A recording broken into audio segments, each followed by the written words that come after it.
right, it's 1:20 a.m. in the Eastern time zone. It's August 19th, 2023. How y'all doing, ladies and gentlemen, boys and girls, gamers, sports fans? How y'all feeling? Feel good tonight? That's good. All right. It's the first time I've done a video, using Audacity, Clip Champion on my laptop in months. In fact, this is the third time I touched this laptop. So forgive me. I will still do videos on the PS4, either as a dynamic or a condenser microphone, but I just want to give this laptop a chance. I had to get a new AC adapter because the wire was snapped off, and I had this laptop for 2 years. I don't know how in the world that happened, so whatever. Can't change the past. The bottom line is I got it. I'm using it. I'm talking to you guys right now. So without further ado, you know the title of the video. It is not Various Thoughts Volume 200, Part 1. Not yet. Be on the lookout for that on Sunday, August 20th, 2023. I will be out of town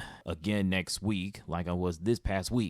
Plus, I had to deal with bad weather, which knocked out power, which didn't have internet, didn't have cable for a day. So, yeah. So, that's pretty rough, but it's not as bad as, what people in Hawaii are going through. That's a lot worse. Keep your head up. Goodness gracious. Now, ESPN dropped, they didn't drop Sage Steele. It's more of Sage Steele dropping ESPN after the settlement of the lawsuit so she can go out, exercise her First Amendment free speech and all this other stuff. This is the same woman who is a controversial figure. I don't know what she did or said to get her removed from NBA Countdown. I have to look it up. So you go from Sage Steele, Rachel Nichols, who is respected by fans and totally respected by the NBA players, to Malika Andrews. Oh my goodness. Man, ESPN, what are y'all doing? Y'all just fumbling women left and right, aren't you? You got a biracial woman that just can't stand black folks, let alone black men. You remove her and you get Rachel Nichols, who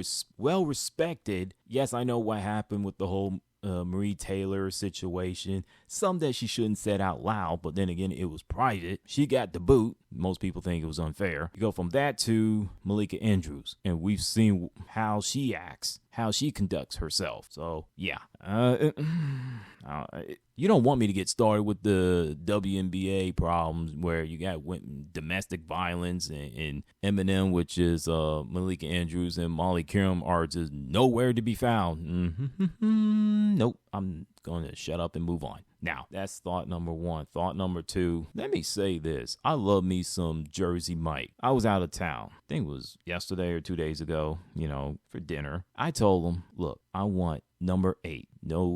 Light mayonnaise, light honey mustard. You know what they did? They didn't listen. They just doused that bad boy. I'm like, goodness, man, I just said light. I'm just going to shut up and eat the food. They're good, but my goodness, the employees, y'all suck. Learn to listen to your customers for once. It should be a slogan, America make America cook again. This is just ridiculous. And it's not just one time. It's been numerous occasions with everybody. Me, it's like multiple occasions where employees just don't want to listen, So, yeah, it is what it is. As far as NBA 2K24 is coming out in 3 weeks from Friday. My goodness.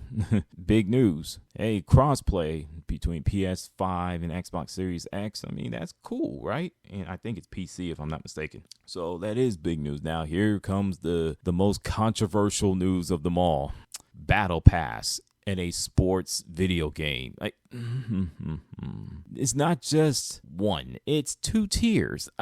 Goodness gracious. The Pro Pass, $9.99. The Hall of Fame Pass, $19.99. It's not as bad as Call of Duty, but that's a whole nother story altogether. But there are fans out there feel like, man, you're paying $70 plus tax, spare change, for a basketball video game, and now developers and publishers are just digging in our pockets or telling us to give them more money for a battle pass? Sheesh. I don't want to say anything about Madden NFL 24. I'm pretty sure they have something like that too. Man, this is just crazy. Now, as far as Call of Duty Modern Warfare 3, which is coming out in November 10th of this year, there will be a what it's saying, games campaign will feature the OCM, which is open combat missions, allowing players to freely choose how they want to approach their objectives. It sounds more like a Splinter Cell Blacklist type of situation. The multiplayer, all 16 maps from Call of Duty Modern Warfare 2, the original one, will be available at launch. The map voting is coming. Whatever. I don't care what anyone says. I don't like it. You can yell and scream at me and cuss me out all you want, but still doesn't change my mind, doesn't change how I feel about it.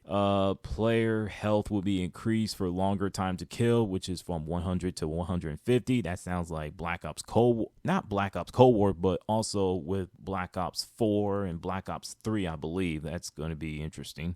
Red Dot minimap was absent in Modern Warfare 2019 and Modern Warfare 2, which is 2022. Will also return, which is to allow players to see enemies on the radar when the enemies fire a weapon without a suppressor. You know how I feel about the red dot minimap. Classic modes such as Kill Confirm and Hardpoint will return alongside a new game mode called Cutthroat, where 3 teams of 3 players go head to head. It sounds like a miniature of Squad Deathmatch from a Battlefield franchise. In addition, Ground War mode is also returning with dedicated maps, as well as a war game mode, which is last seen in Call of Duty World War II, which is back in 2017. 12 new multiplayer maps will be confirmed to be released post-launch, which this would be 6v6 for what I've read. Really, Sledgehammer Games and Activision, that's what we're doing again. 6v6. You haven't learned a damn thing from Modern Warfare 2 and Black Ops Cold War. Can we please move away from 6v6, please? I hope there is a combat pacing from Vanguard come to make a comeback, but I highly doubt it. There will be a open world player versus environment zombies mode developed by Treyarch. They're going to help them out, help Sledgehammer Games out with that. This just like with Call of Duty Vanguard. Hopefully there will be more content so they won't have a repeat of what happened in Vanguard. So at least it's a player versus environment, unlike with Modern Warfare 2's DMZ, where it's player versus environment, and it turned into nothing short of a online multiplayer sweat fiesta. You know what I'm saying? So do I think Modern Warfare 3 turned out to be the best Call of Duty game ever made? I'll pump the brakes. I will play the alpha. I'll play the beta before I think about buying the game. So that's how I feel. What's your thoughts on all these topics? Going to bed. Throwing y'all a salute. Check y'all later.